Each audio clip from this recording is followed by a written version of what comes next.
जय श्री कृष्णा। हेलो दोस्तों, आपका स्वागत है हमारे चैनल भक्ति कथा संग्रह में। आज हम आपके सामने प्रस्तुत करने जा रहे हैं पाप मोचनी एकादशी व्रत कथा हिंदी में, जो इस प्रकार है। महर्षि लोमश ने कहा, हे राजन, चैत्र मास के कृष्ण पक्ष में आने वाली एकादशी को पाप मोचनी एकादशी के नाम से जाना जाता है। इस व्रत के प्रभाव से मनुष्य के सभी पाप नष्ट हो जाते हैं। अब मैं तुम्हें पाप मोचनी एकादशी व्रत कथा के बारे में बता रहा हूँ, जिसे तुम ध्यानपूर्वक सुनना। पौराणिक काल में चैत्ररथ नामक एक जंगल था। उस वन में अप्सराएं किन्नरों के साथ विहार करती थी। उस स्थान पर हमेशा ही वसंत का मौसम रहता था। इसका अर्थ यह है कि उस स्थान पर हमेशा अलग अलग प्रकार के पुष्प खिले हुए रहते थे। उस वन कभी गंधर्व कन्याएं विहार किया करती थी, तो कभी भगवान इंद्र अन्य देवताओं के साथ वहां क्रीड़ाएं किया करते थे। उसी वन में मेधावी नामक एक ऋषि भी अपनी तपस्या में लीन थे। वे भगवान शिव के बहुत बड़े भक्त थे।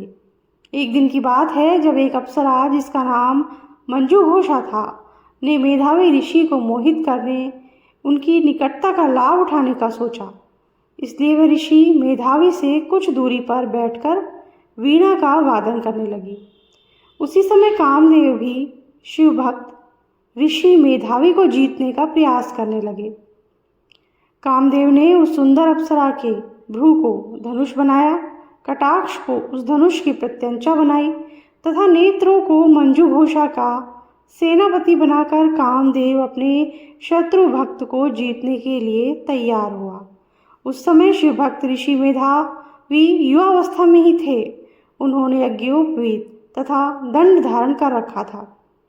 उस समय ऋषि मेधावी दूसरे कामदेव की भांति प्रतीत हो रहे थे। उस मुनि को देखकर कामदेव के वश में हो मंजू घोषा ने वीणा का पर मधुर स्वर में गाना शुरू किया, जिससे ऋषि मेधावी उसके मीठे स्वर तथा उसके सौंदर्य पर मोहित हो गए।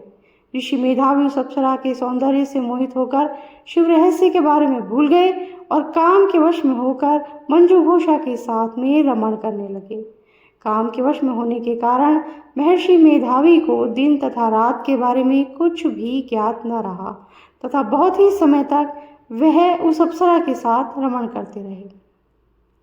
इसके पश्चात मंजू घोषा ने ऋषि मेधावी से कहा कि हे मुनि, अब मुझे बहुत समय हो गया है, अतः मुझे अब स्वर्ग जाने की आज्ञा देवें।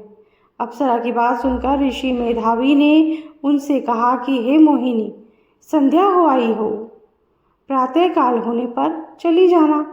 ऋषि मेधावी के ये वचन सुनकर अप्सरा उनके साथ रमण करने लगी। इस प्रकार दोनों ने बहुत अधिक समय एक दूसरे के साथ में व्यतीत किया। अप्सरा ने एक दिन मेधावी ऋषि से कहा कि हे ऋषिवर, अब मुझे स्वर्ग जाने की आज्ञा दीजिए। इस बात पर मुनि ने वही बात कही, हे रूपसी, अभी कुछ ज़्यादा समय व्यतीत नहीं हुआ है, कुछ समय और रुको। मुनि की बात सुनकर मंजू घोषा ने कहा कि हे ऋषिवर, आपकी रात तो बहुत ही ज़्यादा लंबी है, आपकी रात तो बहुत ही ज़्यादा लंबी हो गई है। आप स्वयं ही इस बारे में विचार कीजिए कि मुझे आपके पास आए कितना समय हो गया है। अब मेरा यहाँ और अधिक ठहरना क्या सही रहेगा? मंजू घोषा की बात सुनने के पश्चात मुनि को समय का बोध हुआ तथा वह गंभीरता से इसके बारे में सोचने लगे। जब उन्हें समय का ज्ञान हुआ कि उन्हें रमण करते हुए 57 वर्ष हो चुके हैं, तो मंजू घोषा को ऋषि मेधावी काल का रूप समझने लगे। इतना अधिक समय भोग विलास में व्यर्थ करने के कारण ऋषि मेधावी को बहुत अधिक क्रोध आया। अब वह भयंकर क्रोध में उनके ताप का नाश करने वाली उस मंजू घोषा अप्सरा की ओर देखने लगे। अत्यधिक क्रोध की वजह से उनकी समस्त इंद्रियां बेकाबू हो गई।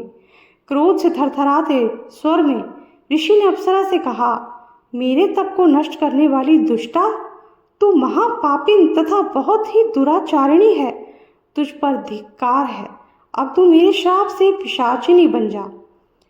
ऋषि मेधावी के क्रोध युक्त श्राप के कारण वह अप्सरा पिशाचिनी बन गई। ये सब देखकर वह व्यथित होकर बोली, हे ऋषिवर, आप मुझ पर क्रोध को त्याग कर प्रसन्न होइए तथा कृपा करके मुझे इस श्राप से मुक्ति पाने का कोई उपाय बताइए। विद्वानों द्वारा कहा गया है कि साधुओं की संगत अच्छा फल प्रदान करने वाली होती है एवं आपके साथ तो मैंने बहुत वर्ष व्यतीत किए हैं। अतः अब आप मुझ पर प्रसन्न हो जाएं, अन्यथा लोग कहेंगे कि एक पुण्य आत्मा के साथ रहकर भी मंजू घोषा को पिशाचिनी बनना पड़ा। इसके पश्चात ऋषि मेधावी ने पिशाचिनी बनी हुई मंजू घोषा से कहा कि तूने मेरा बहुत बुरा किया है, फिर भी मैं तुझे इस श्राप से मुक्ति पाने का उपाय बताता हूँ। चैत्र माह में कृष्ण पक्ष की जो एकादशी है उसे पाप मोचनी के नाम से जाना जाता है। इस एकादशी का उपवास करने से तुझे इस पिशाचिनी के देह से मुक्ति मिल जाएगी। इतना कहकर ऋषि मेधावी ने मंजू घोषा को व्रत का संपूर्ण विधान समझा दिया। इसके पश्चात वे अपने पापों का प्रायश्चित करने के लिए अपने च्यवन ऋषि के पास चले गए।